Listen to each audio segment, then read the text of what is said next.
ನಮ್ಮ ಚಳ್ಳಕೆರೆ ನ್ಯೂಸ್ಗೆ ಸ್ವಾಗತ. ನಾನು ಜಯಶ್ರೀ. ಇಂದಿನ ಪ್ರಮುಖ ಸುದ್ದಿಗಳು. ಓಬಯ್ಯನಹಟ್ಟಿ ಗ್ರಾಮದಲ್ಲಿ ಮೊಹರಂ ಹಬ್ಬವನ್ನ ಸಂಭ್ರಮದಿಂದ ಆಚರಣೆ ಮಾಡಲಾಯಿತು. ಕನ್ನಡಿಗರ ಉದ್ಯೋಗ ಮೀಸಲು ವಿರೋಧಿಸಿರುವ ಸಂಪುಟ ಸಚಿವರನ್ನ ಕೂಡಲೇ ಸಂಪುಟದಿಂದ ಕೈಬಿಡಬೇಕು ಎಂದ ಕೊರ್ಲಕುಂಟೆ ತಿಪ್ಪೇಸ್ವಾಮಿ.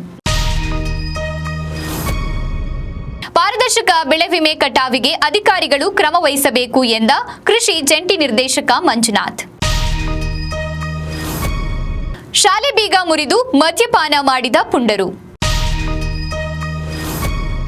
ಐಮಂಗಲ ಪೊಲೀಸ್ ತರಬೇತಿ ಶಾಲೆಯಲ್ಲಿ ಕರಾಟೆ ತರಬೇತಿ ಶಿಬಿರ. ಜಿಲ್ಲಾ ಉಸ್ತುವಾರಿ ಸಚಿವರು ಗಮನ ಹರಿಸದೇ ಇರುವುದು ಖಂಡನೀಯ ಎಂದ ರೈತ ಸಂಘದ ಅಧ್ಯಕ್ಷರಾದ ಕೆಟಿ ತಿಪ್ಪೇಸ್ವಾಮಿ. ಹೋರಾಟ ತೀವ್ರಗೊಳಿಸಿದ ಭೂಮಿ ಮತ್ತು ವಸತಿ ಹಕ್ಕು ಹೋರಾಟಗಾರರು. ಪಾಂಡುರಂಗಸ್ವಾಮಿ ದೇವಸ್ಥಾನದಲ್ಲಿ ವಿಶೇಷ ಪೂಜೆ. ಗ್ರಾಮಸ್ಥರ ಮೇಲೂ ಮಚ್ಚು ಬೀಸಲು ಮುಂದಾಗಿದ್ದ ಆರೋಪಿ ಗಂಗಾಧರ.